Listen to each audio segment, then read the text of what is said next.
સિંહ સંધુની કમલાનગર બજારની મુલાકાત, સ્થાનિક મહિલાઓ સાથે સાધ્યો સીધો સંવાદ। દિલ્હીના ઉપરાજ્યપાલ તરણજીતસિંહ સંધુએ તાજેતરમાં રાજધાનીના પ્રખ્યાત કમલાનગર બજારની મુલાકાત લીધી હતી। આ મુલાકાત દરમિયાન તેમણે સ્થાનિક વેપારીઓ અને નાગરિકો સાથે જમીની સ્તરે સીધો સંવાદ સાધ્યો હતો।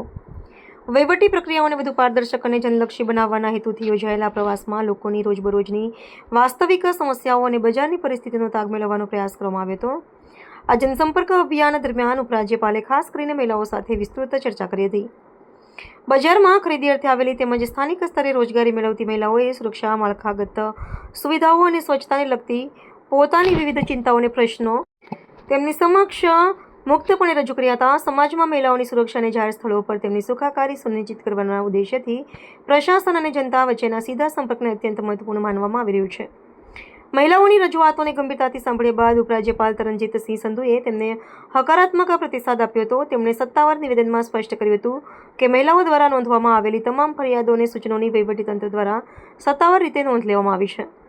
તદુપરાંત તેમણે દૃઢ આશ્વાસન આપ્યું હતું કે સંબંધિત વિભાગ દ્વારા તમામ પ્રશ્નોના કાયમી અને સંતોષકારક નિરાકરણ માટે સત્વરે યોગ્ય અને નક્કર પગલાં લેવામાં આવશે, જેથી નાગરિકોનો તંત્ર પ્રત્યેનો વિશ્વાસ વધુ દૃઢ બની શકે। मैं यहाँ स्टूडेंट था कमला नगर, उस टाइम हम इसको केनैक्स कहते थे, अब पता नहीं क्या कहते हैं। तो यहाँ रेगुलरली आते थे। आते हुए यहाँ आके इतना प्यार मिला और लोगों की कंप्लेंट्स भी सुनने को मिली और कई लेडीज़ ने खुल के आके बताया।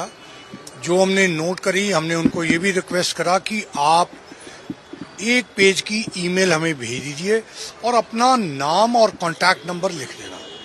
हम बिल्कुल आपको कॉन्टैक्ट करेंगे, क्योंकि पहले मैं फीडबैक लूँगा, फिर उसके बाद उनको कॉन्टैक्ट करके और जो कंसर्न्ड ऑफिशियल्स हैं उनको भी बिठाएंगे।